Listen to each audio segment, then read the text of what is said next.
Hello everyone, welcome to this session of Trading with TMT.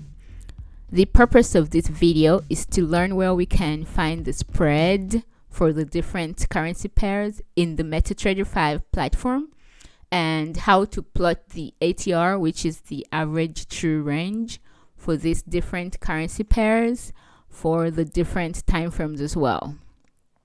Here we are on the platform, and on the chart we have the Euro Aussie currency pair on the 15 minutes time frame. So identifying the spread of a currency pair is irrelevant of the time frame of the currency pair. And in the MetaTrader platform, to find what the spread for the different currency pairs are, what we need to do is to go to the market watch window here and right click at the top. Now, by default, you're not going to have the spread as one of the columns displayed. It's something that we're going to have to enable ourselves. So if you right click at the top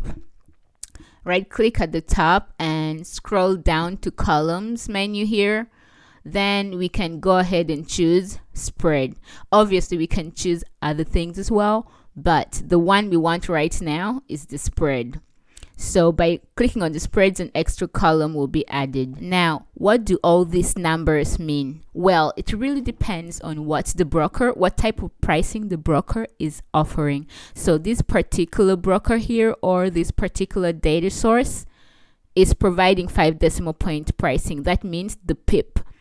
Let's say if we focus our attention on the first currency at the top, Euro Aussie, the bid is 1.5609. The pip, although it's 5609, the pip is actually the 9. It's not the last digit, it's actually the 9. It's the 4th decimal point. And the same on the ask side, the pip is not the last digit, it's actually the 3. So in this particular case, we have a 5 decimal point pricing. What this means is when we see the number 49, it's not 49 pips, it's actually 4.9 pips for spreads.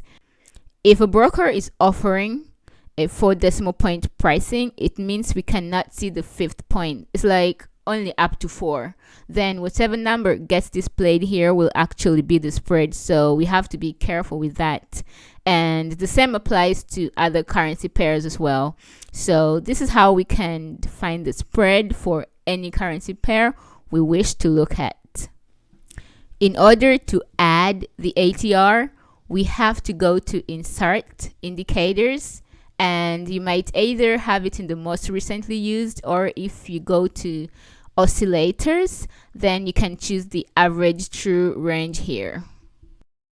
When you select it, you get the properties menu for this indicator. You go ahead and choose the period. We're going to keep it 14 by default. You can choose the style that you might want and simply go ahead and click OK. Now, one thing that we have to be careful with is that the ATR is an indicator that does, like all other indicators, it does get affected or does change in value when you change the time frame. For the most part, we're going to be using the daily time frame ATR. So by changing the daily time frame, the ATR changes as well. So what we need to be looking at is we need to be hovering our mouse either at this last point here, or we can simply go ahead and look in this section right here. Now the ATR says or gives us a number 0.01023. What does that mean? How many pips is that? Well, we have to read it the same way we read the pricing. This is equivalent to 102 pips, 0.3. If we go ahead now and choose another currency pair, let's say Euro Aussie, by dragging Euro Aussie into the chart, then the ATR for Euro Aussie is 62 pips.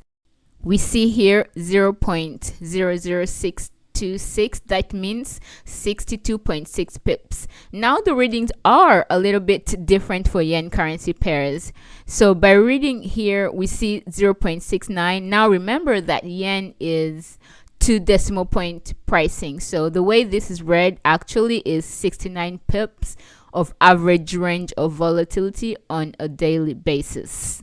Now go ahead on your own computers and practice displaying the spreads, how you can display the spreads as well as how you can add the ATR on the daily ATR, and practice reading these numbers and start comparing which currencies have a larger ATR, since the ATR is the measure of volatility. This will give you an idea of which currency has more volatility than others. Well, if you watched this far, thank you.